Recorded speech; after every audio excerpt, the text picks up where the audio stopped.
Hello everyone, welcome to our YouTube channel. আমার আজকের প্রেজেন্টেশনটি তাদের জন্য যারা history of English লিটারেচারে interested.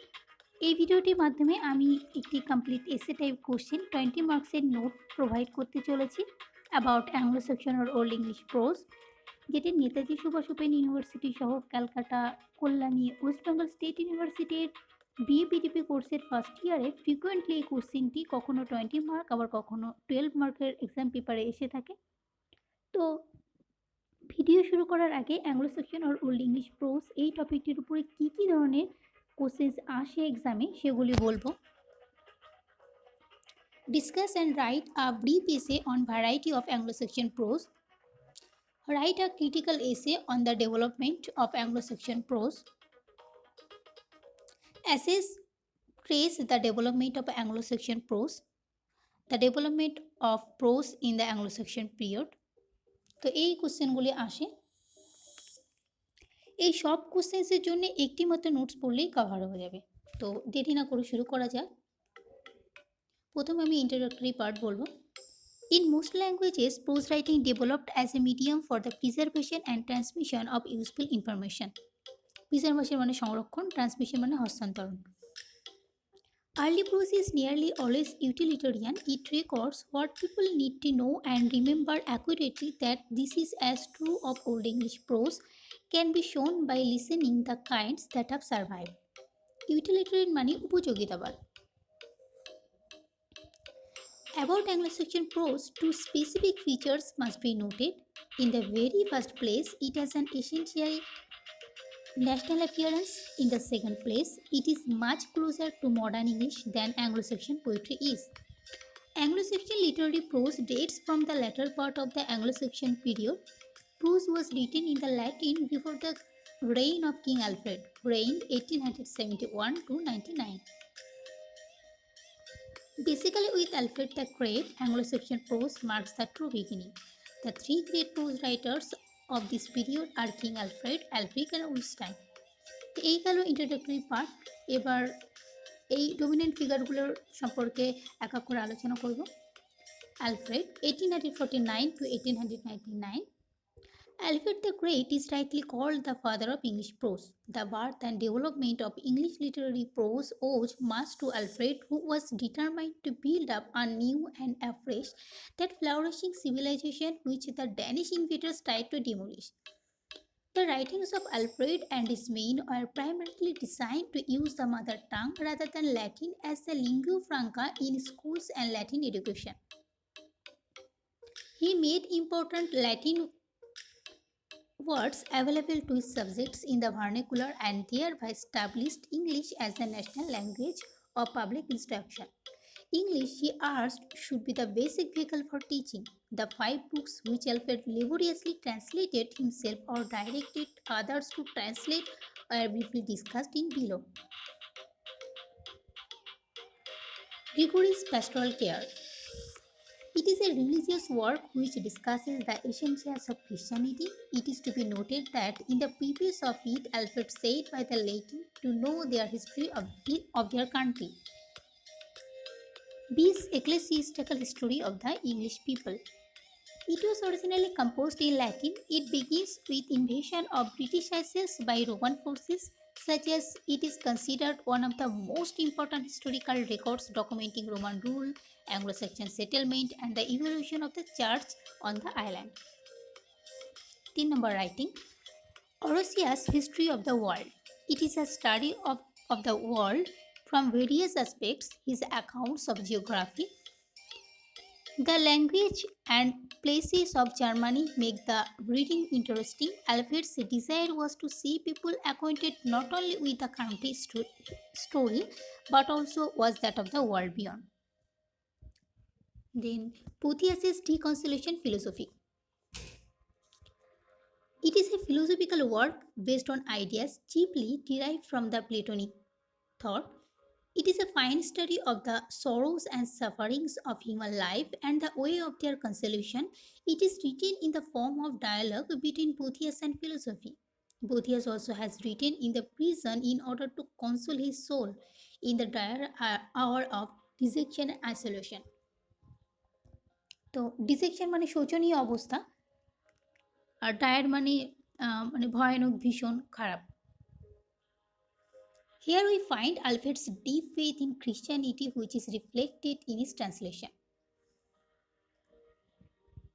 Next 5 number writing, যেটা আলফ্রেড ট্রান্সলেট করেছিল, Saint Augustine's soliloquy. It is a highly philosophic work. Its preface overflows with emotions at the prospect of his departure from this world. A part of his translation, Alfred wrote Handbook and Logbook.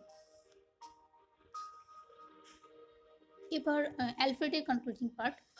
Alfred's method of translation is very original. He does not translate literally. He omits passages, condescends, sometimes even adds portion if he finds the original lacking. For example, the geographical passage on Germany and Scandinavia in Orosia's History of the World seemed to him inadequate. So, inadequate action হবে। So he added a long and valuable section. His aim was not to reproduce the original faithfully, but to give his subjects what was good for them and easy to understand. এখানে subjects বলতে কোনো মানে বিষয় নয়, এটা প্রজা। এখানে subjects means প্রজা। According to P.G. Thomas, in literature his personality is of the utmost importance, as Alfred is one of the most personal writers of Old English period.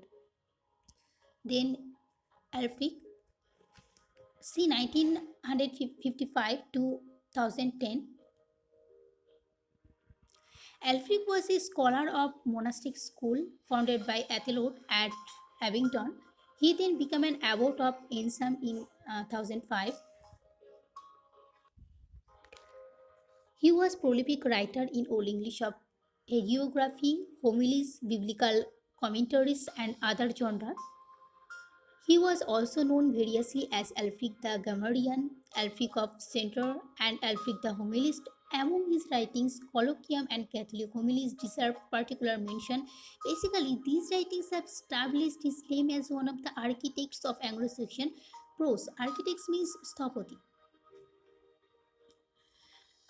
Colloquium সম্পর্কে বলা হচ্ছে, Colloquium of Alfric is meant for teaching Latin by means of conversation. This is conceived in quite interesting way. The conversation is between the teacher, a novice, and a number of persons representing different trades and occupations. এখানে underline করার দরকার নেই, এটা typing সময় চলে এসেছে এমনিতে। Then Catholic homilies. Catholic homily is consists of the compilation and translations made by Alfric from the works of the celebrated churchmen. It comprises 120 in 3 groups of 40, meant for those men to read who do not know Latin, the 3 series of 40 sermons each, and the commemorations of various saints venerated by the Catholic Church from the whole world. Heptach. In the Heptach, he wrote English versions of the first 7 books of the Bible, and that is why he can be called as the first English Bible translator. He wrote in response to practical necessities of trying to impart Christian teachings to his people. এটা Alfric's concluding part. Alfric's writings show him as a master of various kinds of prose styles. He writes in a conventional style full of impulse and sonority. To W.B. Keir, Alfric is a great master of prose in all its forms. এটা কোটেশনের মধ্যে রাখবে। He wrote and translated in his free style. He wrote sermons in vernacular.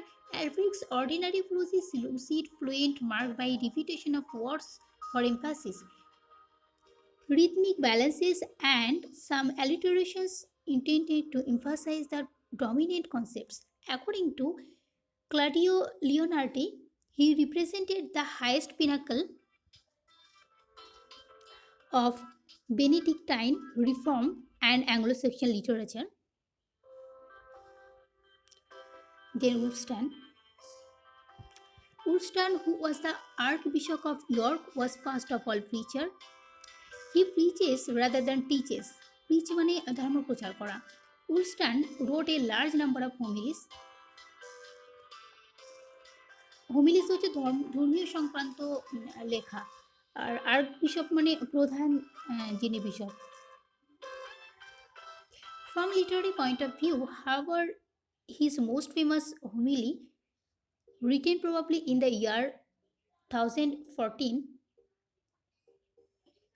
the Sarmolupi ad Angles, যেটা ইংলিশে এমন আছে, Sermon to the English people. In his homilies, he says, the world is going to end with the wave of time. Though the title is in Latin, the work is in English. The sermon reflects the contemporary events, the Danish invasion মানে আক্রমণ. King Ethelred had to escape to take shelter in Normandy for a short time. Shelter মানে আশ্রয় নেওয়া. These terrible events moved Ulstein to his exhortation. The main themes in the Sermon of the Wolf to the English are corruption and sin. He appeals emotionally, his sentences are rich and full of ornamentation. He uses rhetoric very successfully. His style is more forceful than the style of Alfric. Next para. Another renowned contemporary of Alfric was the monk of Bernfort, whose writings are chiefly found concerned with mathematics. There are other prose works like the Bleakling Homilies, a group of 19 sermons contained in a manuscript, and some other homilies and fragmentary prose works. তো এই গেল তিনজন dominant ফিগারের সম্পর্কে আলোচনা। তো এরপর আসছে Anglo section ক্রনিক্যাল, যেটা most important part. The first remarkable specimen of Anglo-Saxon prose was the Chronicle or Anglo-Saxon Chronicle. It was maintained by some churchmen and it contained at first simply the dates of the birth and the dates of different kings and record of their warfares. Warfares means Yuddha Vigraha. The development of the Chronicle, however, took place during the reign of King Alfred. It is a series of annals which commence with an